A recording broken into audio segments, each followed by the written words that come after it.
Isang mapagpalang araw.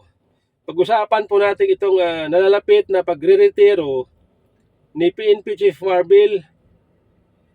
Kung hindi ako nagkakamali, siya po ay June 12 ay magre-retire na. Okay?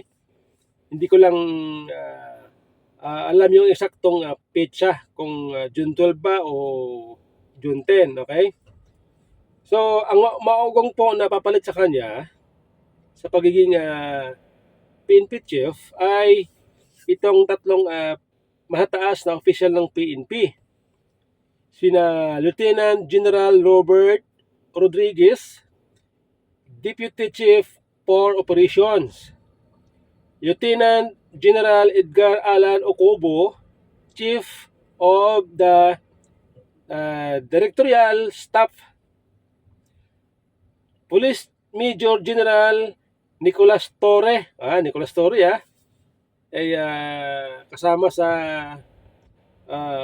pinagpipilian. Okay? Chief of the Criminal Investigation and Detention Group or CIDG. Okay? So, ayun, kung sakali man mapili si Robert Rodriguez, tingin ko deserving. Okay? Itong si Lieutenant General Alan Ocobo, hindi ito kumbaga itong mga official na ito hindi matunog. Kumbaga hindi sila katulad ni Torre na controversial. Okay? Kasi itong si Torre ay kita natin yung mga nagdaan ay katakot-takot na controversial po ang kinakasangkutan nitong si Torre. Katulad dong sa TOGC. Okay? Tapos itong huli, itong pag-aresto kay Tatay Digong. Okay? Kaya itong si Torre po ay naging masasabi natin na isa sa mga controversial na police official. Okay?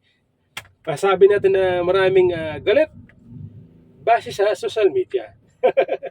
Okay? Kasi di ba sa social media binabasa ko yung mga comment, binabas po itong si General Torre sa pagiging yung kanyang mga aksyon, yung kanyang mga pagpapaliwanag tungkol sa batas na pwede mang aresto ng suspect kahit walang warrant of arrest o walang dalang warrant of arrest. Okay? Dahil yan po siya ay binabas. Tayo po ay natatawa sa mga sinasabi ng mga netizen kay General Torre. Ngayon, ito yan. Okay? Ito lang iniisip ko dyan.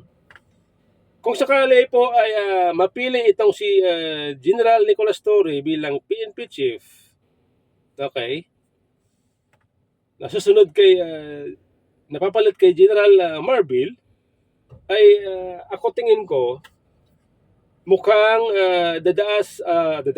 dadaan sa butas ng karayom, itong si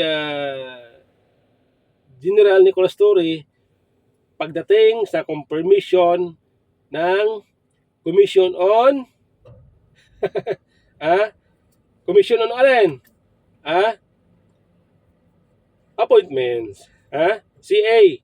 Commission on Appointments. Okay? Siyempre, ang isang PNP chief na may appoint ng Pangulo, yan po ay subject sa Commission on Appointments. At dahil nga po itong si General Torre sa ating pagkakaalam ay may mga kaso po siya o may mga kaso na nakasampa sa kanya. Okay? At ang latest na kaso na sinampa sa kanya itong sinampa ng isang sinasabing negosyante daw na hinuli daw at ikinulong di umano. At siya po ay sila po ay sinampahan ng kaso nitong babae, kaso na serious illegal detention ba kung hindi ako nagkakamali. Okay? Base sa aking mga nabasang balita.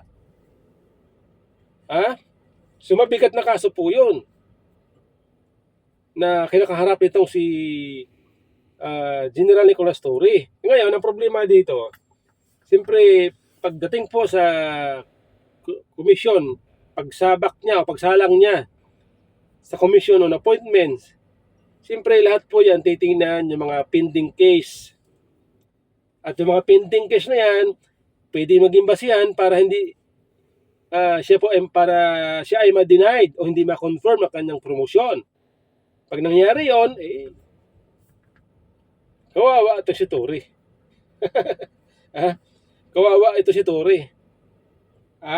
Baka ma-denied ang kanyang promosyon dahil sa mga isyong ito na kanyang kinasakutan.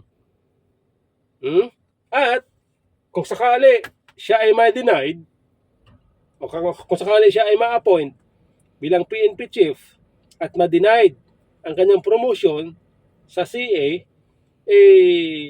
ang tanong ko, yung kanya mga retirement benefits, maapektuhan kaya? Dahil dito sa mga pending case na kanyang kinakaharap?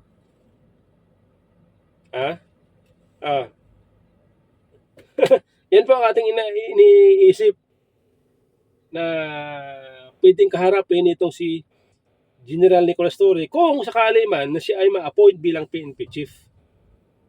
Nakikita natin na dadaan sa butas ng karayom itong si General Nicolas Torre.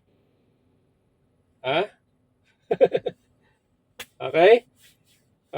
Kaya alam po ninyo hindi basta-basta Hindi basta-basta kasi lahat yan pagsalang nila ng mga appointing official, yung mga ina-appoint na official, pagsalang sa CA, lahat yan sinisilip Lahat kinikilatas, tulad ditong nangyari kay Erwin Tulfo, na ngayon ay senador na. Kaya nga na-deny dahil sa issue ng citizenship. Pero ngayon senador na. Galing, ano? Kini-question nga Kini-question ng mga ibang Pilipino ang kanyang citizenship. Kini-question sa Comelec. Bakit pinayagan ng Comelec na may proklama itong si Tulfo, gayong marang question sa kanyang citizenship. Sabi ko nga siyempre iba na yung iba na yung kaalyado ka ng Malacanang, siyempre. Pero this time, sa case ni Torre, kung sakali ma-appoint ng bilang PNP chief, kahit siya po ay kaalyado ng Malacanang, di ba, ito si Torre masasabi natin na isa sa mga close na personalidad sa PNP, close sa Malacanang. Kaya nga nung nangyari kay Tatay Digong, nung hinuli nila sa Tatay Digong, kita niyo naman sa video kung paano tratuhin ang matanda na dating presidente. Pero sa kabila niyan, siya po ay na-promote. Pinromote. Di ba? Masasabi natin na itong si Torre, masasabi natin na ito ay bata ng Malacanang.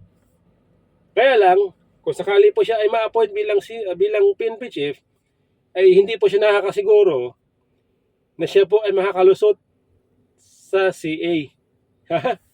Di ba? Yan po ang ating inaalaala. Sana maayos. Okay? Sana ay maayos. Yan po.